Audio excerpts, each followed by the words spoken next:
Hello दोस्तों, हमारी horror series कमला और कामिनी को भरपूर प्यार देने के लिए हम आपका दिल से शुक्रिया अदा करते हैं। जल्द ही हम आपके लिए लेकर आ रहे हैं एक नई हॉरर सीरीज लोना।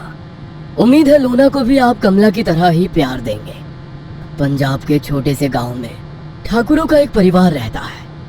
आधी रात के समय ठाकुर का सबसे बड़ा बेटा निर्वस्त्र गांव की सड़कों पर दौड़ने लगता है और फिर शमशान भूमि में जाकर आत्महत्या कर लेता है। एक एक करके ठाकुर के परिवार के सारे मर्द यूं ही रहस्यमय तरीके से मरते जा रहे हैं। आखिर क्या हो रहा है ठाकुरों के साथ? वह परिवार जिससे गांव का बच्चा बच्चा कांपता है, आखिर क्यों एक एक करके खुद को खत्म करते जा रहे हैं? क्या ये उनके किसी कर्म का ही परिणाम है या फिर उनके परिवार पर किसी प्रेत का साया है? सारे सवालों के जवाब जानने के लिए हमारी अगली हॉरर सीरीज लोना देखना ना भूलें। बिहार का दानापुर गांव। मुखिया की बेटी कमलेश्वरी की हल्दी की रस्म चल रही थी। कमलेश्वरी अपने माता पिता की इकलौती बेटी थी।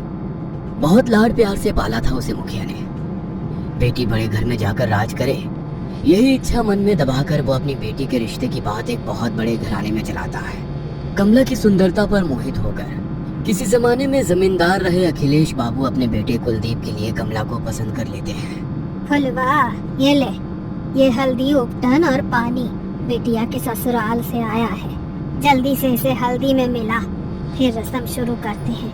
काकी की बात सुनकर कमलेश्वरी की माँ फुलवा जाकर बेटिया के ससुराल से आई शगुन की हल्दी घोल कर ले आती है। चारों ओर चहल पहल थी। ढोलक की थाप पर औरतें मंगल गीत गा रही थी। जैसे ही हल्दी की रस्म शुरू होती है, कमलेश्वरी जोर जोर से चीखने लगती है। ये क्या लगा दिया मेरे पूरे बदन में? ऐसा लग रहा है जैसे किसी ने खाल खींच ली हो। बहुत दर्द हो रहा है माँ। कमलेश्वरी के जोर जोर से चिल्लाने पर उसको हल्दी लगा रही औरतें उसे ले जाकर पानी से उसका सारा शरीर धोने लगती हैं। हाय राम, ये क्या हो गया मेरी बिटिया को?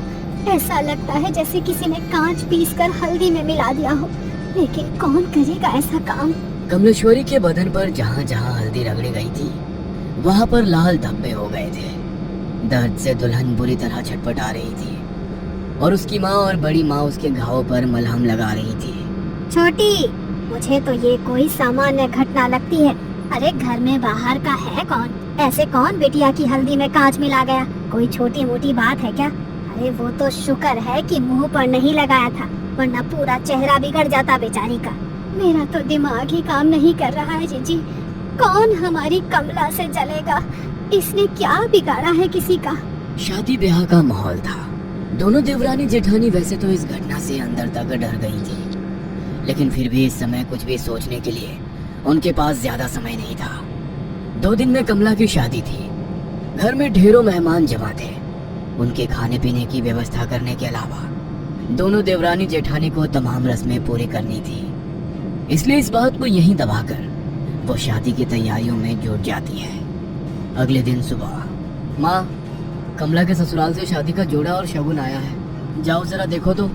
एक बड़ी सी गाड़ी से 2 नौकर जैसे दिखने वाले आदमी गाड़ी से नीचे उतरते हैं और बड़े से थाल में लाल रंग के कपड़े से ढका हुआ शादी का शाही जोड़ा और गहने कमला की माँ फुलवा को सौंप देते हैं। बड़ी माँ ने संदेश भिजवाया है, शाम के समय दुल्हन को यही खानदानी जोड़ा और गहने पहनकर तैयार होना है। और हाँ, उन्होंने खास एक बात का ख्याल रखने के लिए हिदायत दी है कि इस जोड़े पर किसी की भी बुरी नजर ना पड़ने पाए।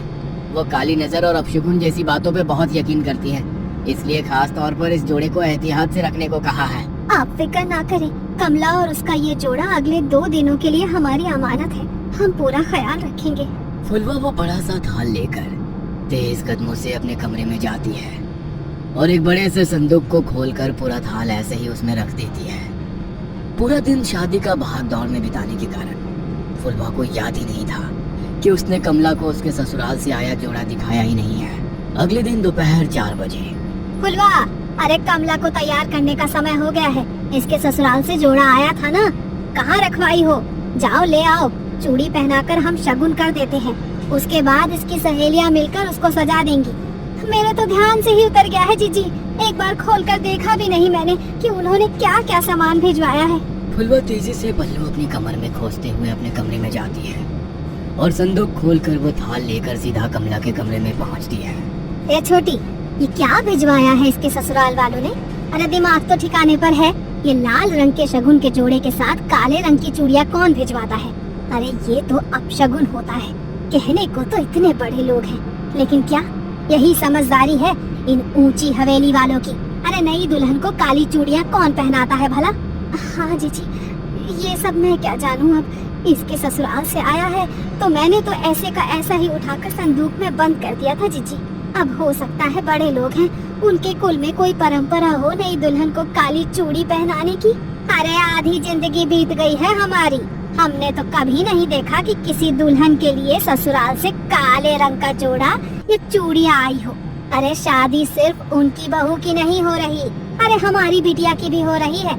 मैं तो कहती हूँ कि काली चूड़ी को हटा दे और लाल चूड़ी पहना इसे सुहाग जोड़े के साथ। अरे नहीं जीजी, वो जो नौकर आए थे ना इस जोड़े के साथ, वो खास तौर पर कह गए थे कि छोटी बहू जी को यही जोड़ा पहनाकर तैयार करना है। कमला की माँ की बात सुनकर उसकी जेठानी कमला के हाथों में वही काली चूड़ियाँ पहना देती है। कमला के ससुराल से आया हुआ लहंगा बहुत ही शानदार था। लहंगे को देखकर ऐसा लगता था जैसे किसी रानी महारानी की पोशाक हो। जैसे ही कमला की सहेलियां दुपट्टा कमला को पहनाने लगती हैं, तभी एक सहेली जोर से चीखती है और वो 2 कदम पीछे हट जाती है। क्या हुआ मीना, तू चिल्लाई क्यों? ये देख, तेरे दुपट्टे का एक कोना गायब है। ऐसा कौन करता है? इस तरह का कटा फटा लहंगा दुल्हन को कौन भिजवाता है?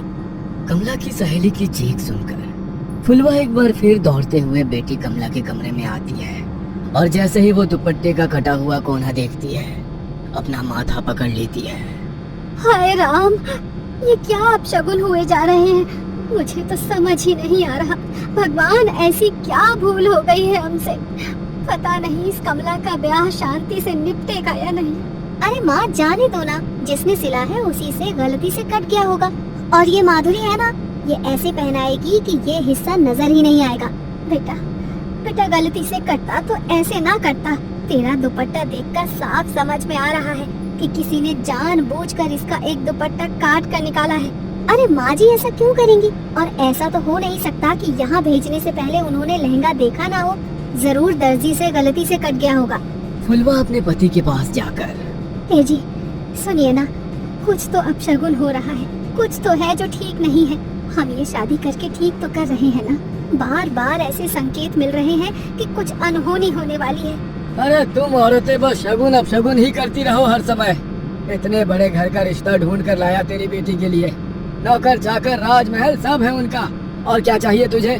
सारा जीवन दिया लेकर ढूंढोगी तब भी ऐसा लड़का नहीं पाओगी अपनी बेटी के लिए। हाँ। पति की गुस्से से भरी आवाज सुनकर फुलवा चुपचाप जाकर मंडप सजाने लगती है। जयमाल के लिए पूरी तैयारियां हो चुकी थी। कुलदीप आकर अपने स्थान पर बैठ गया था। दूसरी ओर से कमला को उसकी सहेलियां पकड़कर मंडप की ओर ले जा रही थी। कुछ पल पहले शर्म से लाल होता उसका चेहरा धीरे धीरे बदलने लगा था। अचानक ही उसके चेहरे के हाव भाव बदलने लगते हैं और वो उसका हाथ पकड़कर लेकर आती है उसकी सहेलियों को पूरा जोर लगाकर दूर धकेल देती है।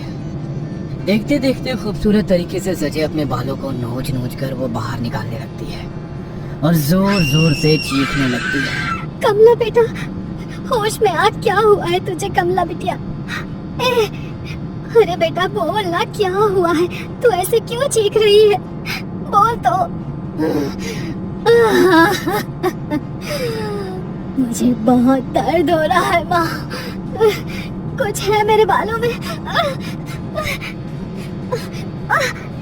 कुछ है इसमें। बेटी के इतना कहते ही उसकी माँ और बड़ी माँ तेजी से उसके बालों को खोलकर कुछ देखने लगती है। तभी बालों का एक बहुत बड़ा सा गुच्छा जमीन पर गिरता है, जिसे देखकर फुलवा की चीख निकल जाती है।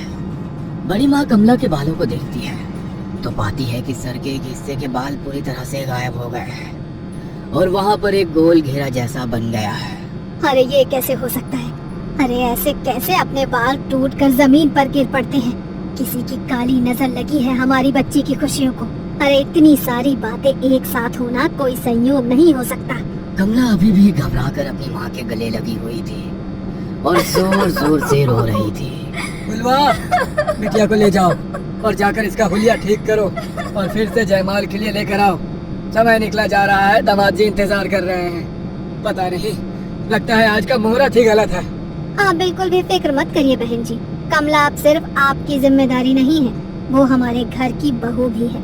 मैं समझ सकती हूँ कि उसके ऊपर इस घटना का कितना बुरा प्रभाव पड़ा है। हमसे जो संभव हो सकेगा हम वो सब करेंगे, लेकिन फिलहाल मुहूर्त निकला जा रहा है। शुभ मुहूर्त पर शुभ काल कर लेते हैं। बाकी बिटिया की मानसिक स्थिति का हम हवेली में पूरा ख्याल रखेंगे। और हाँ, बात को ऐसे ही जाने नहीं देंगे, आप बेफिक्र रहिए। अपनी सास शशि की बातें सुनकर कमला थोड़ी शांत हो गई थी। ब्याह का सारा उत्साह छू हो गया था और बुझमन से ही कमला मुरझाए चेहरे और बिखरे बालों में ही कुलदीप के गले में माला डाल देती है। फेरों के बाद 1 मिनट ठहरे बहन जी, क्या काले रंग की चूड़ियां बेटी को पहनाने की आपके यहाँ कोई रस्म है क्या? अरे नहीं, उल्टा हमारे यहाँ तो बहुत अपशगुन मानते हैं, लेकिन आपने भिजवाई तो हमने मजबूरन पहना दी। हमें लगा नहीं पहनाएंगे तो शायद आपको बुरा लगेगा। क्या बात कर रही हैं आप? हम बहू के लिए काली चूड़ियां क्यों भिजवाने लगे भला? जरूर आपको कोई गलतफहमी हुई है। मतलब आपने कमला के लिए ये काली चूड़ियां नहीं भेजी थी? हरगिज नहीं, हमने तो लाल रंग का राजस्थानी चूड़ा भेजा था, खास तौर पर मंगवाया था बहू के लिए। सारी घटनाएं एक बहुत बड़ी अनहोनी की ओर इशारा कर रही थी। आपके घर पर ही लगता है किसी ने कोई काला जादू किया है, तभी तो आपके घर में रखे सामान पर ये सब हुआ। मुझे लगता है कि कमला की भलाई इसी में है कि वो जल्द से जल्द घर से दूर चली जाए। तुम ठहरो छोटी, मैं जरा पहले बिटिया की नजर उतार देती हूँ, उसके बाद कमला की विदाई करेंगे। बड़ी माँ दौड़ कर जाती है और कुछ सामान अपनी मुट्ठी में लेकर कमला के पास आ जाती है। मन ही मन मंत्र बुदबुदाते हुए वो 5 बार कमला के ऊपर से मुट्ठी में लिया हुआ वो सामान उतारती है और आखिरी बार जैसे ही वो कमला के सिर पर से नजर उतारने के बाद उसके माथे को छूती है, उसे एक जोरदार झटका लगता है और वो उछलकर दूर जा गिरती है। ये सब देखकर सभी लोग स्तब्ध थे। जुबान जैसे हलक में अटक गई थी। समझ ही नहीं आता कि आखिर हो क्या रहा है वहाँ। कमला बेटा, तुम ठीक तो हो ना? अच्छा हमें बताओ, अभी तुम कैसा महसूस कर रही हो? ठीक हूँ मैं माँ जी, चिंता मत करो। उनका पैर फिसल गया होगा इसीलिए गिर पड़ी। अपने मन में कोई वहम मत लाओ। शशि अपनी समधन फुलवा के पास आकर कहती है, अभी तो हम बहू को लेकर अपने घर जा रहे हैं। हमारे दरवाजे पर भी तमाम रिश्तेदार जमा हैं। इस समय तो चर्चा करना ठीक नहीं होगा, लेकिन बहू की मुंह दिखाई के बाद हम पता करते हैं कि आखिर बहू को समस्या क्या है। तब तक आप भी कोई जानने वाले आदमी को बुलाकर अपने घर का शुद्धिकरण करा लीजिए। जी बहन जी, ठीक कह रही हैं आप। वैसे हमारे बड़े बुजुर्ग कहते हैं कि शादी विवाह में अगर पूजा पाठ में कुछ गलती हो जाए ना तो पितृ नाराज हो जाते हैं, और कई बार पितरों के नाराज होने पर भी कई तरह के अपशगुन हुआ करते हैं।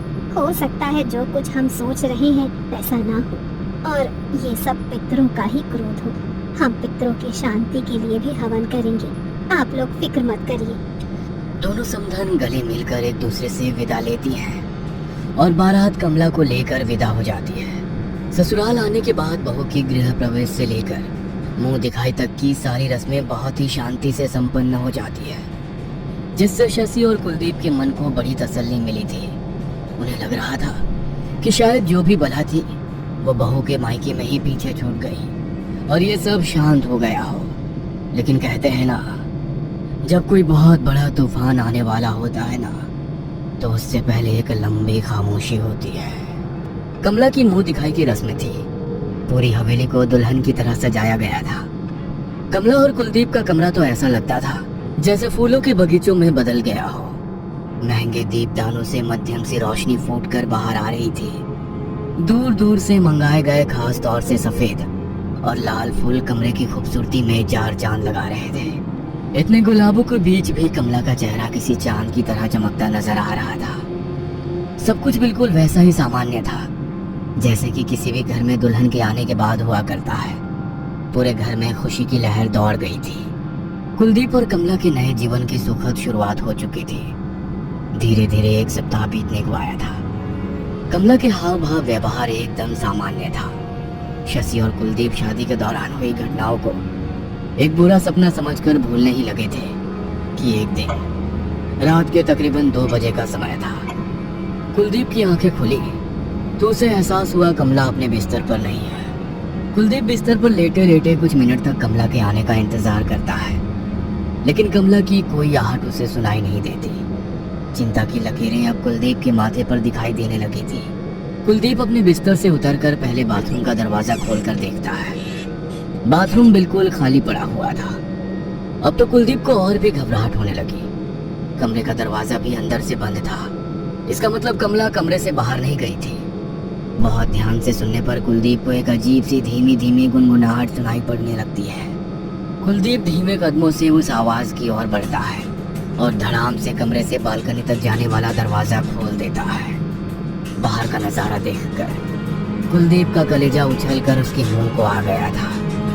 बालकनी में कमला एक डरावनी सी आवाज में सुबह रही थी। उसके लंबे घने बालों से उसका चेहरा पूरी तरह ढका हुआ था और एक एक करके अपने बाल तोड़ तोड़ कर वो जमीन पर फेंक रही थी। उसके सर का वो हिस्सा जहाँ से बाल टूटकर गिर पड़े थे अब वो और भी बड़ा दिखाई देने लगा था। कमला, ये क्या कर रही हो?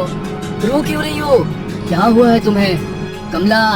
कुलदीप के झिंझोड़ने के कारण कमला एक पल को बिल्कुल शांत हो जाती है, लेकिन अगले ही पल वो अपना सर पकड़कर जोर जोर से रोने लगती है। कुलदीप को कुछ सूझ नहीं रहा था कि वो करे तो क्या करे। वो दौड़ता हुआ जाता है और अपनी माँ को लेकर ऊपर आ जाता है। हे भगवान, ये क्या हो गया इसको? ये क्या किया इसने? चलो कमला बेटा, अंदर चलो। शशि जैसे ही उसके सर के नजदीक जाती है, कमला का सर देखकर उसकी चीख निकल जाती है। कमला के नोचे हुए बालों के स्थान पर सर से खून रिस रहा था और वो जगह जहाँ पर शादी के दिन बाल झड़ गए थे वहाँ पर कीड़े रेंग रहे थे। कुलदीप, ये क्या हो रहा है बेटा इसे? मेरा तो दिमाग ही काम नहीं कर रहा। अरे कल तक तो एकदम भली चंगी थी, अब अचानक ये क्या हालत हो गई है इसकी? पता नहीं माँ, जब सोई तब तो एकदम ठीक थी। पता नहीं कब रात में उठकर यहाँ बैठ गई और तब से ही अपने बाल नोच नोच कर फेंक रही है। ऐसा करते हैं इसे किसी डॉक्टर को दिखा लेते हैं। मुझे इसकी मानसिक हालत ठीक नहीं लग रही है। बेटा, मानसिक रोगी के सर में ऐसे रातों रात कीड़े नहीं पड़ जाते हैं। ये सब मुझे तो कुछ और ही लग रहा है। कमला अपना सर पकड़ के जोर जोर से चीख चीख कर रो रही थी, जिसे देखकर शशि और कुलदीप के हाथ पैर ढीले पड़ रहे थे। बहुत दर्द हो रहा है, कोई बचाओ मुझे। इसे बहुत तकलीफ हो रही है माँ, आप डॉक्टर को बुलाइए ना, कहीं इसे कुछ हो ना जाए। बेटा, इतनी रात गए कौन मिलेगा? रात के 2 बज रहे हैं। वैसे भी हमारी हवेली से शहर की तरफ जाने में बीच में जंगल पड़ता है। इस समय कहाँ जंगलों में भटकेंगे हम लोग। हम कल उसे लेकर चलते हैं। अभी तो कोशिश कर कि किसी तरह ये सो जाए बस। कमला उठकर फिर से कहीं चली ना जाए, इसलिए कुलदीप उसके पैरों के पास बैठा बस एकटक उसे ही निहार रहा था। कमला की आंखें नींद से बोझिल हो रही थी। कुछ ही देर में कमला गहरी नींद में चली जाती है। कमला के सोने के बाद कुलदीप की भी आंख लग जाती है। कुछ ही देर के बाद अचानक ही कुलदीप की आंख खुलती है तो वो देखता है कमला छत पर लगे पंखे पर बैठी हुई है। कमला, वहाँ क्या कर रही हो तुम? वहाँ चढ़ी कैसे तुम? कमला कुलदीप की बात सुनकर एक नजर उसकी ओर देखती है और फिर भयानक तरीके से कमरे की दीवार पर चलने लगती है। नीचे उतरकर वो कुलदीप की ओर देखकर एक अमानवीय हंसी हंसती है और जोरदार आवाज में चीखने लगती है। खाना, मुझे खाना चाहिए, बहुत भूख लगी है। मांस खाना है मुझे, कच्चा मांस। कमला की बात सुनकर कुलदीप एक बार फिर अपनी माँ को आवाज लगाता है। हे भगवान, ये सब क्या हो रहा है? कुलदीप बेटा, जाओ, जो ये मांग रही है इसके लिए लेकर आओ। माँ की बात सुनकर कुलदीप दौड़ते हुए नीचे जाता है और नौकर से कहकर कच्चा मांस और मोटी रस्सी लेकर वापस कमरे में लौट आता है। ये लो कमला, मांस खाओ। थाली में रखे हुए मांस को देखकर कमला उसकी सुगंध लेते हुए जानवरों की तरह लपक कर थाली की ओर आती है और एक रहस्यमयी सी मुस्कान बिखेर कर दोनों हाथों से उठाकर मांस खाने लगती है। कमला को मांस खाता देखकर मौका पाकर कुलदीप पीछे से उसे रस्सी से जकड़ लेता है। माँ, जल्दी बांधो इसे, ये कुछ भी कर सकती है। सिर्फ हमें इससे खतरा नहीं है, ये खुद को भी नुकसान पहुंचा सकती है। ये हमारी कमला नहीं है, कुछ बहुत गलत हो रहा है इसके साथ। कुलदीप और उसकी माँ शशि कमला को रस्सी से बांधकर लाकर पलंग पर लिटा देते हैं। अब जब तक हमारे घर का शुद्धिकरण नहीं हो जाता तब तक इसे यहीं बंधा रहने दो। सुबह 5 बजे ही शशि ने 2 नौकरों को बड़े पंडित को लाने के लिए भेज दिया था। देखिए पंडित जी, हमें नहीं पता हमारे घर पर ये कौन सी मुसीबत आई है। हम बस इतना जानते हैं कि अपने जीते जी अपने बेटे बहू का जीवन खराब नहीं होने देंगे हम। आप इस घर से नकारात्मक ऊर्जा दूर करने के लिए हवन कराइए। जो भी सामग्री लगेगी हम व्यवस्था कराएंगे। शशि की बात सुनकर पंडित जी नीचे हॉल में आकर ग्रह शांति पूजा शुरू कर देते हैं। पूजा शुरू होने के कुछ ही मिनट के अंदर कमला के कमरे से भयानक चीखने की आवाज सुनाई देने लगती है। वो आवाज इतनी भयानक थी कि किसी की भी कमला के कमरे तक जाने की भी हिम्मत नहीं हो रही थी। मैम साहब, छोटी बहू जी ठीक तो है?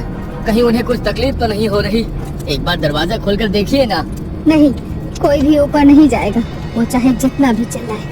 हमारी मर्जी के बिना उसका दरवाजा खुलना नहीं चाहिए। कुछ देर चीखने के बाद अचानक कमला के कमरे से आ रही आवाज बंद हो जाती है। कुछ ही पल बीते होंगे कि हवेली के बाहर पहरा दे रहा एक आदमी दौड़ते हुए हवेली के अंदर आ जाता है। मैम साहब, वो बहू जी। क्या हुआ बहू जी को? कुछ बात है क्या? वो बहू जी, वो बाहर दीवार पर चल रही है और दीवार से होते हुए वो नीचे उतर रही है। कैसी बेतुकी बातें कर रहे हो? उसे तो उसके कमरे में बांधा हुआ है, वो अपने कमरे से बाहर नहीं आ सकती।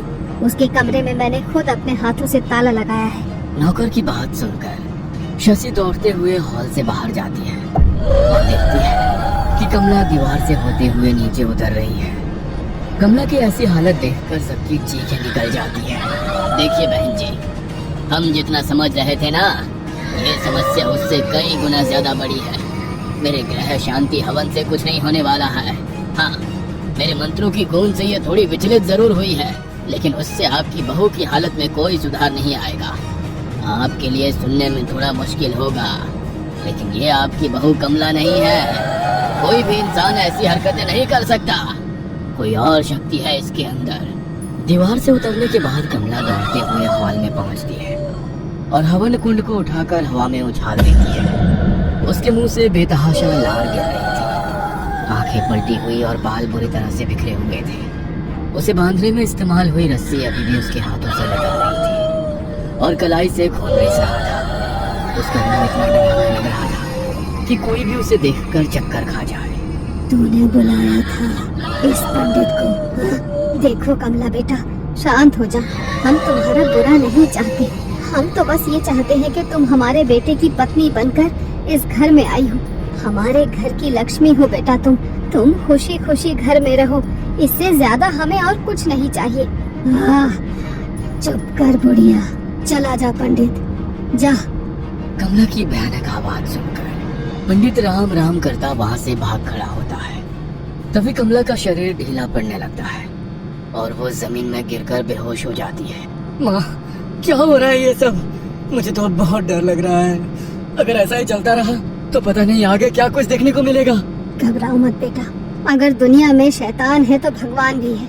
मैं कल ही शमशान वाले बाबा को खबर कराती हूँ। अब वही हमारी समस्या का समाधान करेंगे। शशि, तुम कुलदीप के साथ घर पर ही रुको। मैं जाता हूँ और जाकर बाबा को सारी बात बताकर यहाँ लाने की कोशिश करता हूँ। अखिलेश जब शमशान घाट पहुँचा तो दोपहर के तकरीबन 2 बजे होंगे। बाबा अपनी कुटिया में नहीं थे। उसने देखा बाहर खुले जगह में अग्नि जल रही थी और बाबा आंखें बंद किए उसके सामने बैठे थे। इतनी गर्मी में जब धूप में खड़ा रह पाना भी संभव नहीं था, बाबा वहाँ अग्नि के सामने बैठे जाने कब से अपनी साधना में लीन थे। अखिलेश कुछ देर तक हाथ जोड़कर वहीं बैठा रहता है। इतनी गर्मी में खुले आसमान के नीचे बैठ पाना अखिलेश के लिए बहुत कठिन हो रहा था। तकरीबन आधे घंटे के बाद बाबा अपनी आंखें खोलते हैं तो देखते हैं कि सामने बड़ी कोठी वाले अखिलेश बाबू हाथ जोड़े उनके सामने बैठे हुए हैं। क्या समस्या है बच्चा, जो तुम इतनी भयानक गर्मी में यहाँ मेरी आंखें खुलने के इंतजार में बैठे हुए थे? समझ नहीं आता बाबा, कहाँ से शुरू करूँ। मेरा एक ही बेटा है जिसका नाम कुलदीप है। तकरीबन सप्ताह भर पहले उसकी शादी रायपुर गांव के प्रधान की बेटी कमला के साथ हुई है। हमने बड़ी धूमधाम से शादी की क्योंकि हमारे लिए ऐसा अवसर जीवन में दोबारा नहीं आने वाला था। किंतु जाने हमसे ऐसी क्या भूल हो गई कि जिस दिन से ब्याह की रस्में शुरू हुई है, हमारी बहू के साथ एक के बाद एक अपशगुन होते जा रहे हैं। पहले तो हमें लगा कि शायद शादी के बाद हम ग्रह शांति हवन करेंगे तो उससे सब कुछ ठीक हो जाएगा, लेकिन हम गलत थे। शादी के बाद तो मेरी बहू कमला की हालत और भी खराब हो गई। ऐसा लग रहा है जैसे वो अपने आप में ही नहीं है, किसी ने उसके पूरे शरीर पर कब्जा कर लिया हो। अखिलेश अभी तक हुई सारी घटनाएं बाबा को सुनाता है। तुम्हारी बहू जरूर किसी प्रेत के वश में है, लेकिन मैं अभी तुम्हारी कोई मदद नहीं कर पाऊंगा। उसके लिए पहले मुझे तुम्हारे घर आना होगा। अभी मैं एक साधना कर रहा हूँ। अगले 24 घंटे तक मैं अपना साधना छोड़कर हिल भी नहीं सकता। हाँ, इतना वादा करता हूँ कि मेरी साधना खत्म होने के बाद मैं तुम्हारी समस्या को हल करने का प्रयास जरूर करूंगा। अभी तो मैं तुम्हारे साथ नहीं आ सकता। हाँ, लेकिन तुम्हारी इतनी मदद जरूर कर सकता हूँ। ये लो, ये अभिमंत्रित जल है। किसी भी दुष्ट आत्मा या शैतानी शक्ति के ऊपर इसकी एक बूंद भी पड़े तो वो तुम्हें नुकसान नहीं पहुंचा पाएगी। इसे अपने पास रखो। जब तक मैं तुम्हारे घर आकर सारी स्थिति को भाप नहीं लेता, तब तक ये जल ही तुम्हारी रक्षा करेगा। जाओ, कल्याण हो। अखिलेश बाबा का दिया हुआ जल लेकर वापस अपने घर की ओर लौट जाता है। 15 साल पहले। मालकिन, सुना है आपको बाबा की देखभाल के लिए किसी आया की जरूरत है। हमें काम पर रख लीजिए। मालकिन, हम बहुत गरीब हैं, कोई सहारा नहीं है। सारी जिंदगी आप लोगों के पैर धो धो कर पिएंगे। कहाँ से आई हो तुम? किस गांव की हो? तुम्हारा पति, बच्चे, बाकी सब कहाँ हैं? कोई नहीं है मालकिन, हमारा इस दुनिया में कोई नहीं है। जिस गरीब के सर पर बाप का साया ना हो, उससे कौन शादी करेगा मालकिन? बस हमें तो सर छुपाने भर की जगह मिल जाए, इससे ज्यादा की इच्छा नहीं है। पन्ना के आंसू को देखकर शशि का मन पिघल जाता है और वो अपने बेटे कुलदीप की देखभाल के लिए उसे अपने घर में रख लेती है। पन्ना ने जैसा वादा किया था, वाकई ठाकुर अखिलेश की हवेली में आने के बाद वो मन लगाकर अपना काम करने लगी। वैसे तो उसका काम सिर्फ कुलदीप की देखभाल करना था, लेकिन पन्ना कभी किसी काम से जी नहीं चुराती थी। अखिलेश की पसंद का खाना बनाना हो, उसके कपड़े धोकर आयरन करने हो, या फिर कुलदीप को खेलने के लिए ले जाना हो, आधी रात को भी उठकर अगर कुलदीप पन्ना का नाम पुकार दे तो पन्ना दौड़ी चली आती थी। पन्ना की लगन और मेहनत देखकर धीरे धीरे वो शशि की सबसे खास हो गई। कहने को तो घर में आधा दर्जन नौकर थे, लेकिन पन्ना ने उन नौकरों में अपनी एक अलग ही जगह बना ली थी। बाकी नौकरों को तमाम रोक टोक थी, लेकिन कुलदीप की आया होने के कारण पन्ना घर के किसी भी हिस्से में आ जा सकती थी। कुलदीप की देखभाल के अलावा भी पन्ना का यहाँ आने का कोई कारण हो सकता है, ये तो शशि ने कभी सोचा ही नहीं था। उसके हवेली में आने का कारण बरसों पहले हवेली के सीने में दफन हुआ वो राज था, जिस पर आज तक पर्दा लगा हुआ था। उस बंद दरवाजे के पीछे का राज कोई नहीं जानता था, इसीलिए पन्ना के बरसों उस घर में रहकर हाथ पैर मारने के बाद भी उसके हाथ कुछ भी नहीं लग रहा था। आज के दिन अखिलेश बाबा का जल लेकर घर लौट गया था। आज कमला अपने कमरे में अकेली सोई हुई थी। उसके कमरे को बाहर से कुंडी लगाकर उस पर एक मोटी लोहे की चेन भी लपेटी गई थी, ताकि किसी भी हाल में वो अपने कमरे से बाहर ना आ पाए। सभी अपने अपने कमरे में चैन से सो रहे थे। आधी रात बीतने के बाद एक काला सा साया आकर कमरा के दरवाजे की चैन को खोलता है और अंधेरे में हवेली में ही गायब हो जाता है। कुछ देर बाद हवेली कमला की चीखों से गूंज रही थी। जैसे ही चीख पुकार की आवाज सुनाई देती है, अखिलेश, शशि और कुलदीप दौड़ते हुए ऊपर कमला के कमरे में पहुंचते हैं तो पाते हैं कि उसके दरवाजे पर लगी हुई लोहे की चेन और कुंडा सब कुछ खुलकर एक तरफ लटका है और कमरे के दरवाजे चौपट खड़े पड़े हैं।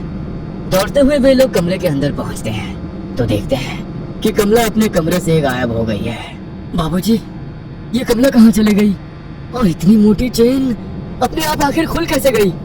कुछ समझ नहीं आता कि रात होते ही आखिर इसे क्या हो जाता है। कमला के चीखने की आवाज नीचे तहखाने से आ रही है। जल्दी चलिए, कहीं वो खुद को कुछ नुकसान न पहुंचा ले। सभी दौड़ते हुए नीचे तहखाने में पहुंचते हैं, जहां पर एक कमरे में छिपे हुए गुप्त तहखाने से कमला अंदर खुफिया कमरे में पहुंच गई थी। ये कौन सा खुफिया कमरा है माँ? आज से पहले मैंने तो कभी ये कमरा नहीं देखा। बेटे की बात सुनकर शशि थोड़ा घबरा जाती है और इधर उधर देखने लगती है। क्या हो गया कमला, क्यों चिल्ला रही हो? कमला अपने हाथों को जोर जोर से झटक रही थी और पागलों की तरह चीख रही थी। खून, खून, यहाँ पर खून है, खून बिखरा हुआ है यहाँ चारों तरफ। देखो, देखो, वहाँ वो बैठी हुई है, वो बुला रही है मुझे। मैं नहीं जाऊंगी उसके साथ। देखो कमला, होश में आओ, कोई नहीं है यहाँ। देखो, मेरी बात पर यकीन करो, आंखें खोल कर एक बार देखो तो सही, वहाँ कोई नहीं है बेटा। नहीं, खून है यहाँ, वो कह रही है वो ले जाएगी मुझे, यहाँ खून है। कमला की बिगड़ी हुई हालत को देखते हुए कुलदीप, अखिलेश और शशि उसे उठाते हैं और तहखाने से लेकर बाहर आ जाते हैं और ले जाकर उसके कमरे में लिटा देते हैं। मुझे ये सब साफ करना होगा, मेरा पूरा शरीर खून से गंदा हो गया है। मैं नहाना चाहती हूँ। ठीक है, मैं पन्ना को बुलाती हूँ, वो तुम्हें नहला देगी। तुम बिल्कुल रिलैक्स हो जाओ बस। अखिलेश चुपचाप उसके नहाने के पानी में 2 बूंद बाबा की दी हुई अभिमंत्रित जल भी डाल देता है। सभी नीचे हॉल में आकर बैठ जाते हैं। तभी पन्ना दौड़ते हुए नीचे आती है। बहूजी फिर से वैसे हो गई है। मैं उन्हें नहलाने के लिए जैसे ही गुसल खाने में ले गई, वो जानवर की तरह गुर्राने लगी और पानी की बाल्टी उठाकर दूर पटक दी। मैं उनका कमरा बाहर से बंद करके आई हूँ। मेरी तो अब वहाँ जाने की हिम्मत नहीं है। अच्छा ठीक है, तुम जाओ, जाकर अपना काम करो, हम देखते हैं। माँ, एक बात बताओ, मैं इसी घर में पैदा हुआ, यहीं पर रहते हुए मैं 25 साल का हो गया, लेकिन आज तक मैं उस कमरे के बारे में नहीं जानता। फिर ये कमला उस खुफिया कमरे तक कैसे पहुंच गई? और ऐसा क्या है उस कमरे में जो इतने सालों से वो बंद पड़ा है, जिसके बारे में किसी को पता तक नहीं था कि वहाँ ऐसा कोई कमरा भी है? बेकार की बातों में दिमाग मत लगाओ कुलदीप। इस समय कमरे से ज्यादा जरूरी कमला की हालत है। ये सोचो कि तुम्हारी पत्नी ठीक कैसे होगी। अरे बहुत आश्वासन देकर विदा करके लाए थे हम कमला को। क्या पता था कि आने के बाद स्थिति बिल्कुल नियंत्रण से बाहर ही हो जाएगी। हम तो ये सोच सोच के परेशान हैं कि अगर कल को कमला को कुछ हो गया तो उसके माँ बाप को क्या जवाब देंगे हम। कुछ भी कहो, मुझे ऐसा लगता है बहू के साथ जो कुछ भी हो रहा है ना, वो सब इसी हवेली से ही जुड़ा हुआ है। अरे अच्छी खासी हट्टी कट्टी लड़की थी, इस घर से रिश्ता जोड़ने के बाद देखो क्या से क्या हो गई। कोई पहचान भी नहीं सकता, ऐसी हालत हो गई है बेचारी बच्चे की। चांद जैसा रूप था उसका। कमला की हालत पर चिंता जताते हुए अखिलेश ठाकुर अपने माथे पर हाथ रखकर बैठे हुए थे। अब तो उन्हें बस किसी तरह ये दिन बीतने का इंतजार था, ताकि बाबा की साधना पूरी हो और वो आकर इस समस्या का कुछ तो हल सुझाए। अगले दिन सुबह 4 बजे ही ठाकुर की हवेली पर अघोरी बाबा दस्तक देते हैं। कहाँ है वो बच्ची? क्या ये जो जोर जोर से दरवाजा पीटने की आवाज आ रही है, ये वही है? बाबा, वो ऊपर अपने कमरे में है। हमने दरवाजा बाहर से बंद किया हुआ है। मजबूर हैं हम लोग, क्या करें कुछ समझ नहीं आता। जिस लड़की को इतने अरमानों से अपने घर दुल्हन बनाकर लाए थे, आज उसकी ऐसी दशा देखकर मन एक एक पल में 100 आंसू बहा रहा है।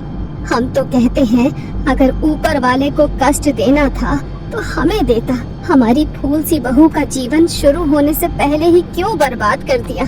थोड़ा धीरज रखिए, मैं अपनी तरफ से प्रयास करता हूँ ये पता लगाने का कि आखिर आपकी बहू के साथ ऐसा क्या हुआ है जो उसकी हालत ऐसी हो गई। आप एक बर्तन में अपने घर का जल भर कर लाइए। बाबा के कहने पर शशि एक बर्तन में जल लाकर बाबा को दे देती है। बाबा अपने साथ लाई हुई सामग्री को घर में बिछाते हैं और उसके बाद उस जल के ऊपर कुछ मंत्रों की क्रिया करने लगते हैं। कुछ देर तक जल को अभिमंत्रित करने के बाद आपके घर में अवश्य ही कोई ऐसा हिस्सा है जहाँ से ये सब शुरू हुआ है। क्या आप जानते हैं वो कौन सी जगह है? ऐसी घटनाओं का केंद्र अवश्य ही होता है। नहीं बाबा, हमें इस बारे में कुछ नहीं पता। पहली बार तो जब बहू विदा होकर हमारे यहाँ आई तो वो आराम से अपने कमरे में सो रही थी और तभी पहली बार उसके साथ वो सब शुरू हुआ। ठीक है, आप मुझे उसके कमरे तक ले चलिए। बाबा वो जल लेकर कमला के कमरे की तरफ जाते हैं। वहाँ पहुँचकर नहीं, ये वो जगह नहीं है। ठीक है, आप ऐसा करिए, उन सभी जगहों को मुझे दिखाइए जहाँ जहाँ कमला के साथ कुछ भी अनहोनी हुई है। बाबा की बात सुनकर अचानक ही कुलदीप को कुछ याद आता है। हाँ बाबा, कल कमला अचानक से तहखाने में पहुंच गई थी और वहां जाकर जोर जोर से चिल्ला रही थी कि यहाँ पर चारों तरफ खून ही खून है। और सबसे अजीब बात तो ये है कि कमला तहखाने के जिस कमरे में पहुंची वो खुफिया कमरा था उस कमरे के बारे में तो आज तक मैं भी नहीं जानता, फिर वो अचानक वहाँ कैसे पहुँच गई? जरूर उस कमरे का ताल्लुक इन घटनाओं से है।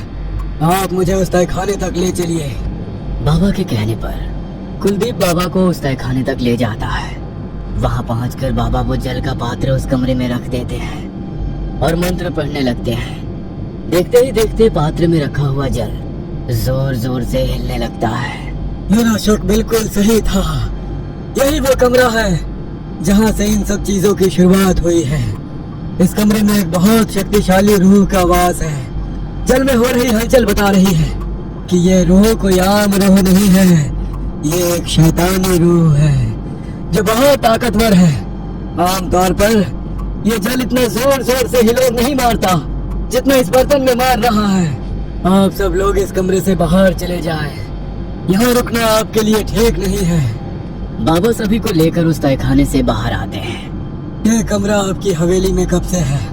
आप कुछ तो जानते होंगे इस कमरे के बारे में, वरना इस तरह से इसे खुफिया रखने का कोई तो मतलब है ना। जरूर कुछ तो राज है इस कमरे के पीछे। बाबा, वैसे तो ये हवेली मेरे पुरखों के जमाने की है। मेरे दादा के पिता ने ये हवेली बनवाई थी, लेकिन मेरा बचपन इसी हवेली में बीता है। मुझे अच्छी तरह याद है, पहले यहाँ ऐसा कोई खुफिया कमरा नहीं था। इस कमरे को छोटा करने के बाद ये खुफिया कमरा बनाया गया है। अब किसने किया और क्यों किया, ये तो मैं भी नहीं जानता।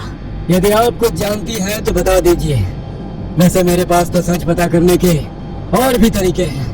मैं अपने सिद्धियों से उस आत्मा से सारा सच पता लगा सकता हूँ, लेकिन ऐसा हो सकता है कि उसमें लंबा समय लग जाए और इतने समय में आपकी बहू को यह आत्मा कोई नुकसान पहुँचा सकती है।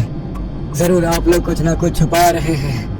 अगर सच नहीं बताना चाहते हो तो ठीक है, लेकिन फिर आपकी बहू की जान बचाने की मेरी भी कोई जिम्मेदारी नहीं है। मैं अपनी तरफ से सिर्फ प्रयास कर सकता हूँ। आपने बताया था कि आपकी बहू के सुहाग के सामान के साथ भी कुछ छेड़छाड़ हुई थी। जी बाबा जी, हमारी बहू की सुहाग की चूड़ियों की जगह न जाने कहां से काली चूड़ियां आ गई थी। क्या वो काली चूड़ियां अभी भी है आपके पास? अगर है तो लेकर आइए। बाबा की बात सुनकर शशि तेज कदमों से अपने कमरे में जाती है और वो काली चूड़ियां लेकर बाबा के सामने आ जाती है। लीजिए, बहू के हाथों से उतरवा कर ये चूड़ियां मैंने अपने पास रख ली थी। बाबा कुछ देर तक आंखें बंद करके कुछ मंत्र पढ़ते हैं और फिर हाथ में जल लेकर कुछ बूंदे उन चूड़ियों पर छिड़कते हैं तो चूड़ियों का रंग बदलने लगता है और फिर धीरे धीरे लाल हो जाता है। ये देखिए, ये चूड़ियां कभी काली नहीं थी। ये वही लाल चूड़ियां है जो आपने अपनी बहू के शगुन में रखवाई थी। किसी ने काला जादू किया है इनके ऊपर। आपके बहू के ऊपर तंत्र प्रयोग किया गया है। काला जादू और तंत्र का नाम सुनकर शशि बिल्कुल सन्न रह गई थी। लेकिन बाबा, कोई हमारे घर पर काला जादू क्यों करेगा? और सबसे बड़ी बात, मेरी बहू से किसी की क्या दुश्मनी हो सकती है? इस बेचारी को इस हवेली तो क्या, इस गांव में भी कोई नहीं जानता। आपकी जानकारी के लिए बताना चाहता हूँ, काला जादू करने वाला कोई बाहर का नहीं होता, हमेशा कोई अंदर का ही शापित होता है और कारण अवश्य ही कोई निजी होगा। कारण आप तलाशने की कोशिश करिए, मैं भी अपनी विद्या के जरिए पता लगाने की कोशिश करता हूँ। लेकिन बाबा, अभी तो आप कह रहे थे कि कमला के ऊपर किसी आत्मा का साया है और अब आप कह रहे हैं कि उसके ऊपर काला जादू का प्रयोग है। मैं कुछ समझ नहीं पा रहा हूँ। हाँ, यही पहली तो मैं सुलझाना चाहता हूँ कि आखिर कौन है जिसने पहले आपकी बहू के ऊपर काला जादू किया। एक बात बताइए, तहखाने के उस कमरे में क्या कमला के इस घर में आने से पहले भी कभी कोई इस तरह की घटना हुई है? कभी कोई असामान्य चीज हुई है आपके घर में, या किसी को डर लगा हो? बाबा जी, ऐसा तो कभी नहीं हुआ, आज तक सब सामान्य था। यही पहेली तो गहराती जा रही है। चाहे जो भी हो, इस पहेली के सिरे आपकी हवेली से ही जुड़े हैं। ठीक है, ऐसा करिए, इस हवेली में काम करने वाले सारे नौकर और सहायकों को हमारे सामने बुलाइए। हम एक बार उन सब की भी परीक्षा लेना चाहते हैं। इस तरह के मामले में अधिकतर घर के ही किसी आदमी का हाथ होता है। बाबा की बात सुनकर शशि घर में काम करने वाले सभी सहायकों को बुला लेती है। बाबा कुछ देर तक सिंदूर, मखाने और काले तेल को यज्ञ कुंड में डालकर कुछ मंत्र पढ़ते हैं। देखिए, मैंने अभी अभी तंत्र विद्या से सिंदूर को अभिमंत्रित किया है। आप में से जिसने भी कमला के ऊपर काला जादू किया है स्वयं उस बात को स्वीकार कर लीजिए, वरना मैं बारी बारी से यह सिंदूर आप लोगों के मस्तक पर लगाऊंगा। इसको लगाने से जिसने भी कमला के ऊपर काला जादू किया होगा उसका हाल कमला से भी ज्यादा बुरा हो जाएगा। मुझे शक्ति प्रयोग करने पर विवश मत कीजिए। बाबा की ये बात सुनकर घर में काम करने वाले सभी 5 नौकरों के चेहरे डर से पीले पड़ गए थे। एक एक करके बाबा सबके माथे पर सिंदूर का तिलक लगा ही रहे थे कि तभी पन्ना वहाँ से भागने लगती है। पकड़ो इसे, जरूर इसने ही सब किया है। ऐसा नहीं हो सकता। अरे ये 15 साल से हमारे घर में काम कर रही है। मुझे इसके ऊपर उतना ही भरोसा है जितना कि कोई अपने परिवार पर करता है। अखिलेश और कुलदीप पन्ना को पकड़कर बाबा के सामने लेकर आते हैं और जैसे ही बाबा मुट्ठी में सिंदूर भरकर पन्ना के माथे की ओर लाते हैं वो जोर जोर से चिल्लाने लगती है। नहीं बाबा, छोड़ दो मुझे, मैं सब कुछ सच सच बताती हूँ। बहुत ही गरीब परिवार में जन्म हुआ था मेरा। बाबूजी किसी तरह मेहनत मजदूरी करके जो भी कमा कर लाते थे उसी में हम दोनों बहनें और बाबूजी अपना पेट पालते थे। कुछ समय के बाद बाबा की गंभीर बीमारी के कारण मौत हो गई। हमारे पास इतना पैसा भी नहीं था कि बाबा का इलाज कर सके। बस ऐसे ही तिल तिल मरकर देखते रहे हम अपने बाबा को। बाबा के जाने के बाद मैं छोटे मोटे काम करके घर चलाने की कोशिश करने लगी। मेरी बहन रुक्मणी इतनी खूबसूरत थी कि कोई भी उसे देखकर उसके प्रेम में पड़ जाए। हम गरीब लोग थे, गांव में बड़े बड़े जमींदार और ठाकुरों का राज था। उसकी सुंदरता को देखकर कहीं किसी अमीर की नियत उसके ऊपर खराब न हो जाए, इसीलिए मैं उसे घर में छुपा कर रखती थी। लेकिन कहते हैं ना, तालों में रखने के बाद भी कीमती चीज चोरी हो ही जाती है। न जाने कैसे एक रोज जब रुक्मणी पानी भरने के लिए कुएं पर गई तो उसे अखिलेश ठाकुर ने देख लिया। मेरी नादान 17 बरस की बहन नहीं समझ सकी कि अमीर ठाकुर सिर्फ गरीबों से अपना दिल बहलाया करते हैं। मेरे काम पर जाने के बाद वो चुपके से ठाकुर साहब से मिलने के लिए जाया करती थी। एक दिन उसके और ठाकुर साहब के प्रेम की भनक उनकी पत्नी यानी कि हमारे शशि मेम साहब को लग गई थी। शशि जी जानती थी कि अपने पति को उस लड़की से मिलने से रोकेंगी तो वो इसका विरोध करेंगे और घर में कलेश होगा सो अलग। हो सकता है उन्हें तलाक भी दे दे। इसीलिए उन्होंने एक अलग रास्ता अपनाया जिससे सांप भी मर जाए और लाठी भी ना टूटे। शशि मेम साहब ने रुक्मणी को अपने विश्वास पात्र आदमी के हाथों गायब करवा दिया। ठाकुर अखिलेश से जब रुक्मणी कई दिनों तक मिलने नहीं आई तो इन्होंने आदमी भेजकर उसका पता निकलवाया। आसपास के लोगों ने उन्हें बताया कि रुक्मणी ना जाने कहाँ गायब हो गई है, शायद किसी के साथ भाग गई होगी। ठाकुर कुछ दिन तक उसका इंतजार करते रहे और जब रुक्मणी लौट कर नहीं आई तो फिर धीरे धीरे रुक्मणी को भूल गए। जब मेरी बहन गायब हुई तो मैंने हर संभव कोशिश की अपनी बहन को तलाश करने की। फिर एक रोज किसी सहेली से मुझे पता चला कि मेरे काम पर जाने के बाद वो अखिलेश ठाकुर से चोरी छिपे मिला करती थी। इसीलिए मेरा शक इनके ऊपर चला गया। हम गरीब लोग हैं, सीधा जाकर ठाकुर पर इल्जाम लगाती तो मुझे भी मेरी बहन की तरह जाने कहाँ गायब करवा दिया जाता। इसीलिए मैं उनकी हवेली में काम मांगने के लिए आई। मुझे हवेली में काम तो मिला, लेकिन कई बरस बीतने के बाद भी अपनी बहन का कोई सुराग हाथ नहीं लगा। हवेली में एक आदमी धीरज सिंह का बहुत आना जाना था। मैंने अक्सर उसे ठकुराइन से बात करते देखा था। घर में आते जाते वो मुझे ताड़ने लगा था। धीरज सिंह मुझ पर डोरे डालने लगा था। मुझे अब सच जानने का मौका मिल गया था, क्योंकि ये वही आदमी था जिसने रुक्मणी को गायब किया था। मैंने धीरज के साथ प्रेम का नाटक किया। एक रोज शराब के नशे में उसने मुझे रुक्मणी की सारी सच्चाई बता दी। रुक्मणी को गांव से उठवाने के बाद ठकुराइन ने उसे अपनी ही हवेली के तहखाने में बंद करवा दिया था। रुक्मणी को रखने के लिए उसने पहले ही तहखाने के कमरे को बीच में से दीवार लगवाकर खुफिया कमरे में बदल लिया था। रुक्मणी की खूबसूरती से ठकुराइन को इतनी चिढ़ थी कि ये उसके सुंदर चेहरे को अपने पति की बेवफाई का कारण मानती थी। मेरी बहन तो बच्ची थी। इस ठाकुर की मीठी मीठी बातें उसका अपरिपक्व दिमाग भांप नहीं सकी। लेकिन गलती तो तेरे पति की थी ना। ये तो शादीशुदा था, एक बच्चे का बाप भी था। रुक्मणी के साथ प्रेम प्रसंग चलाते उसे शर्म नहीं आई, पर माना कि रुक्मणी और ठाकुर का रिश्ता गलत या गुनाह था, तो उस गुनाह की सजा बस एक को ही क्यों मिली? वो एक अनाथ थी, कमजोर थी, इसीलिए ठकुराइन ने उसे तहखाने में लाकर जंजीरों से जकड़ कर रखा। उसे तरह तरह की यातनाएं दी, मारा पीटा। इतना ही नहीं, उसके सुंदर चेहरे को गर्म सलाखों से जलाया, उसके सुंदर लंबे बालों को कतर दिया। महीनों तक जुल्म सहने के बाद अंत में मेरी बहन रुक्मणी ने दम तोड़ दिया।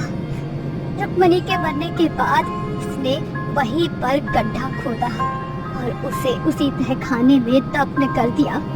मेरी बहन ने अपनी सुंदरता और गरीब होने की कीमत चुका दी थी।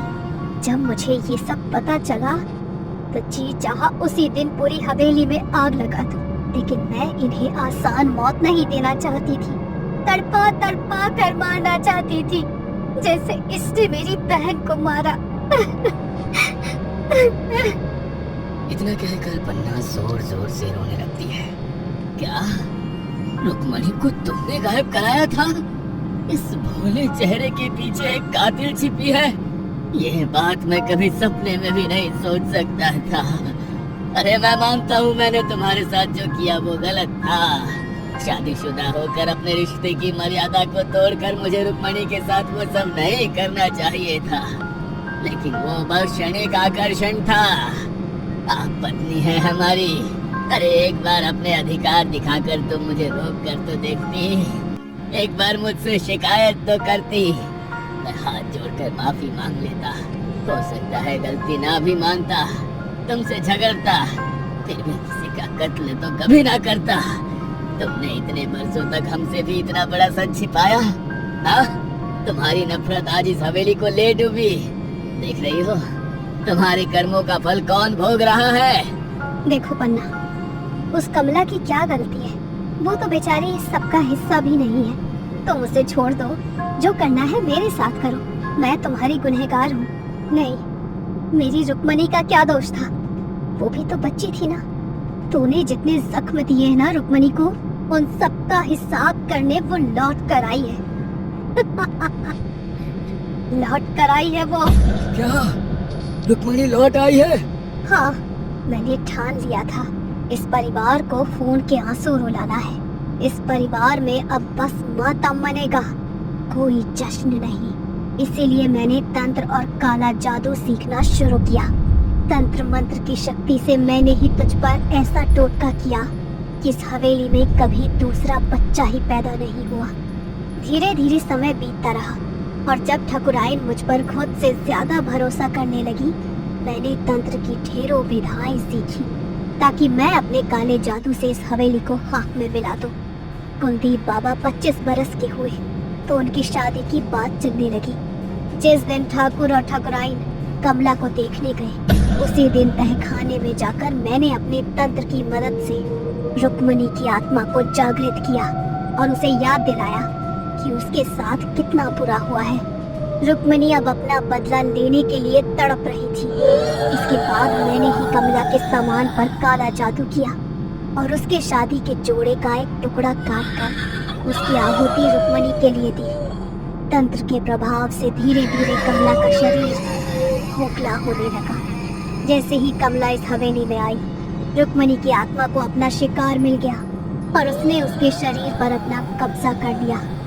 तुम लोग चाहे जो कर लो, कमला को नहीं बचा पाओगे। 2 दिन बाद अमावस्या है। उसी रात कमला का खेल खत्म। और हाँ, कमला अकेली नहीं जाएगी, अपने गुनहगारों को साथ लेकर जाएगी। मैं मानता हूँ तुम्हारे साथ बहुत अन्याय हुआ है, लेकिन उस बच्ची को छोड़ दो, उसका कोई दोष नहीं। पन्ना अचानक ही अपने कपड़ों में छिपाई हुई एक काली गुड़िया को बाहर निकालती है और आंख बंद करके मंत्र पढ़ते हुए चाकू से उसका हाथ काट कर गर्दन मरोड़ देती है। कोई नहीं बचा सकता। जोरदार धमाके के साथ कमला के कमरे का दरवाजा टूटकर दूर जा गिरता है और कमला 4 पैर वाले जानवर की तरह सीढ़ी से उतरकर दौड़ते हुए बाबा के सामने आ जाती है। पैर से पटककर दरवाजा खोलने के कारण उसके पैर खून से लथपथ हो रहे थे। अपने हाथ में चाकू उठाकर वो अपने लंबे बालों को बुरी तरह काटने लगती है। छोड़ दो मेरी बहू को। मेरे गुनाहों की सजा उसे मत दो। शशि जाकर कमला से चाकू छीनने की कोशिश करने लगती है, तभी कमला उस चाकू से शशि पर एक के बाद एक दर्जन हमले कर देती है, जिससे उसकी मौत हो जाती है। बाबा अब यज्ञ में आहुति डालकर कमला को बाधा मुक्त करने के लिए हवन कर रहे थे, जिससे कमला बहुत बेचैन हो रही थी। तो चला जा यहाँ से, नहीं तो तू भी मरेगा। जा। कमला की भयानक गरजती आवाज सुनकर एक पल को बाबा भी अपने मंत्र रोक देते हैं। वो जल है ना आपके पास, इसे अपने पास आने मत देना। मैं प्रयास करता हूँ, लेकिन ये आत्मा बहुत ताकतवर है। काला जादू इसके शादी के जोड़े पर भी किया गया था। इस पन्ना के कमरे में जाकर देखो, कमला के लहंगे का कोई टुकड़ा मिले तो तुरंत यहाँ लेकर आना। सबसे पहले कमला के ऊपर से काली शक्तियों का असर कम करना होगा। कुलदीप तुरंत ही दौड़कर पन्ना के कमरे में जाता है तो देखता है पन्ना ने कमला के लहंगे के कपड़े से गुड़िया बनाकर उसमें असंख्य सुइयां चुभोकर उसे पंखे से लटका रखा था। कुलदीप तुरंत उस गुड़िया को लेकर बाबा के पास पहुंचता है। बाबा गुड़िया में से एक एक करके सुइयां निकालने लगते हैं और बदले में कमला अपने शरीर को रबर की गुड़िया की तरह मरोड़कर बुरी तरह चिल्ला रही थी। अचानक कमला अपने हाथ में पकड़े चाकू से अपना मुंह काटने लगती है। कमला के मुंह से बेतहासा खून निकल रहा था और वो पागलों की तरह हंस रही थी। बाबा उस गुड़िया पर जल छिड़क कर आग लगाने की कोशिश करने लगते हैं कि तभी इस बाबा को निकालो यहाँ से, वरना अभी अपना गला काट दूंगी मैं। इतना कहकर कमला चाकू से अपना ही गला रेतने लगती है। खून की बूंदें जमीन पर गिरती देखकर बाबा वहां से उठकर जाने लगते हैं। यह आत्मा बहुत शक्तिशाली है, इसे शांत करने के लिए जो करना है जल्दी करना होगा। मुझे जाना होगा, नहीं तो कमला की जान चली जाएगी। बाबा के जाने के बाद अब ठाकुर को कोई और रास्ता सूझ नहीं रहा था। रुक्मणी, मैं हाथ जोड़कर माफी मांगता हूँ। तुम्हारा गुनहगार मैं हूँ। मैंने ही तुम्हें वो सब सपने दिखाए जिसने तुम्हें मौत तक पहुँचा दिया, लेकिन मैं कभी ऐसा नहीं चाहता था। मैं तो प्रेम करता था तुमसे, आज भी करता हूँ। रुक्मणी, जो हुआ उसे मैं बदल तो नहीं सकता, लेकिन मैं तुम्हारे साथ चलने को तैयार हूँ। बस तुम इस बच्चे को जाने दो, ये बेगुनाह है। कमला की जान बख्श दो। नहीं रुक्मणी, ये जाल है, तुझे इनकी बातों में नहीं आना है। कोई माफी नहीं, छोड़ना नहीं इसको। अगले ही पल ठाकुर चाकू से अपने हाथ का नस काट लेता है। एक जोरदार चीख के साथ कमला जमीन में गिर जाती है और बेहोश हो जाती है। ठाकुर और कमला को हॉस्पिटल ले जाया जाता है, जहाँ वे दोनों स्वस्थ हो जाते हैं, वरना पुलिस की गिरफ्त में है। बदला हमेशा विनाश लेकर आता है और माफी के पीछे शांति होती है। रुक्मणी ने शांति को चुना। रुक्मणी की लाश के अवशेष निकालकर ठाकुर सम्मान के साथ उनका अंतिम संस्कार करवाता है, ताकि रुक्मणी की आत्मा को सदा शांति मिल सके। वह रात हवेली के ऊपर बहुत भारी थी। कहने को तो आम दिनों की तरह ये रात भी बीत गई थी, लेकिन पिछले कुछ घंटे ने इतने जख्म दिए थे कमला और उसके परिवार को कि आने वाले कई वर्षों में भी शायद ये जख्म भर सकेंगे। हवेली की बड़ी मालकिन शशि की उस रात मौत हो गई थी। बड़े ठाकुर अखिलेश और कमला भी गंभीर रूप से घायल थे। महीनों तक चले इलाज और साइकेट्रिक काउंसलिंग के बाद कमला अब पहले की तरह सामान्य होने लगी थी। कमला के ठीक होने के बाद कमला, अखिलेश ठाकुर और कमला का पति कुलदीप अपनी बड़ी सी हवेली में लौट आए थे। लेकिन इस हवेली में अब एक एक पल काटना जैसे उनके लिए सदी जीने के बराबर था। हर पल उनकी आंखों के सामने वही विभत्स दृश्य आते और उन सब की रूह कांप जाती। कोई बुरा सपना आ जाए तो उसे भूलने में भी काफी वक्त लग जाता है, और जो कुछ उन सभी ने खुली आंखों से देखा था वो भुला पाना तो असंभव ही था। एक रोज, बाबूजी, आपसे कुछ कहना चाहता हूँ, लेकिन समझ में नहीं आता कहाँ से शुरू करूँ। पता नहीं आप मेरी भावनाओं को समझेंगे भी या नहीं। पिछले कुछ दिनों में इस हवेली में इतना कुछ देख लिया है कि अब एक पल को भी यहाँ ठहरने को जी नहीं करता। कहने को तो बाबा ने आश्वासन दिया है कि रुक्मणी की आत्मा अब हमें नहीं सताएगी, लेकिन जो कुछ भी इन आंखों ने देखा है उसे भूल पाना इतना आसान भी तो नहीं है ना। माँ की मौत, कमला की वो हालत, मैं चाह कर भी नहीं भूल सकता। मैं चाहता हूँ कि हम अब इस हवेली को छोड़कर कहीं और चले जाएं, कहीं ऐसी जगह जहाँ कोई हमारा अतीत ना जानता हो। किसी नई जगह जाकर अपने जीवन की एक नई शुरुआत करते हैं। इस हवेली की परछाई से भी मुझे डर लगने लगा है। हर पल मन में यही खौफ रहता है कि ना जाने कब कमला फिर से उसी रूप में आ जाएगी, और इस बार मैं कमला को बचा नहीं सका तो हम क्या करेंगे? माँ को खोने के बाद अब किसी और को खोने की सामर्थ्य नहीं बची है मेरे अंदर। जैसा तुम महसूस कर रहे हो ना बेटा, ठीक वैसा ही मैं भी महसूस कर रहा हूँ। अपनी आंखों के सामने अपनी पत्नी को मरते हुए देखा है मैंने। चाहता तो मैं भी यही हूँ कि अतीत की इन काली परछाइयों से हम कहीं दूर चले जाएं, लेकिन कहाँ जाऊँ कुछ समझ नहीं आता। बेटे के कहने पर अखिलेश ठाकुर जल्दी ही हवेली को खाली करके हमेशा हमेशा के लिए वहाँ से पलायन कर जाते हैं। हवेली के नौकर जाकर यहाँ तक कि कमला के मायके वाले भी नहीं जानते थे कि अब अखिलेश ठाकुर का नया ठिकाना कहाँ होगा। अखिलेश ने अपनी बाकी की जिंदगी गुमनामी में बिताने का निर्णय ले लिया था, ताकि उस दिन के बाद फिर कभी किसी को खबर ना लग सके कि ठाकुर का परिवार कहाँ है। इधर 10 वर्षों की सजा बिताने के बाद पन्ना जेल से बरी हो गई थी। जेल से छूटने के बाद वो सीधा अपने तंत्र गुरु बाबा कपालनाथ के पास जाती है। अब क्या लेने आई है यहाँ? आपका आशीर्वाद लेने आई हूँ बाबा। मेरी सच की लड़ाई में सिर्फ आप ही एक थे जिसने हर कदम पर मेरा साथ दिया, लेकिन मेरी किस्मत ही खराब थी कि मेरी अपनी बहन, जिसकी मौत का बदला लेने के लिए मैंने अपनी सारी जिंदगी दांव पर लगा दी, अंत समय में वही मौका चूक गई। लेकिन मैं क्या करूं? मेरे सीने में जल रही ये आग अभी शांत नहीं हुई है। चाहे जो हो जाए, ठाकुर के खानदान को मिट्टी में मिलाए बिना मुझे चैन नहीं आने वाला। उसके खानदान का एक एक आदमी जब तक जिंदा है ना, मैं चैन से मरने वाली नहीं हूँ। तो फिर जा, पूरा कर अपना बदला। तंत्र शास्त्र भी यही कहता है कि एक बार जो किसी के ऊपर तंत्र छोड़ दो तो फिर पीछे मुड़कर नहीं देखते। अपनी तंत्र विद्या पर यकीन रख और आगे बढ़, तेरा गुरु तेरे साथ है। लेकिन बाबा, मैं ठाकुर की हवेली से ही आ रही हूँ। वो हवेली तो अब सुनसान पड़ी है, कोई नहीं रहता वहाँ। तो अब ठाकुर का पता लगाने का काम तेरा है। तेरे पास जिंदगी में और मकसद ही क्या है? अपने जीवन का मकसद यही बना ले कि अब तुझे सिर्फ और सिर्फ ठाकुर को मिट्टी में मिलाना है। कब तक भागेगा वो ठाकुर? आज नहीं तो कल हमें पता लग ही जाएगा कि आखिर किस बिल में जाकर छुपा है वो। इस बार मैं उसके ऊपर ऐसा मंत्र करूंगा ना कि उसकी दुर्दशा देखकर भगवान भी उससे मुंह मोड़ लेगा। पन्ना हवेली में काम करने वाले पुराने नौकरों का पता निकालती है और बारी बारी से जाकर उनके साथ पूछताछ करती है। हरिया की झोपड़ी में। मैं जानती हूँ हरिया बहुत वफादार है तो ठाकुर का, इतनी आसानी से मुंह नहीं खोलेगा।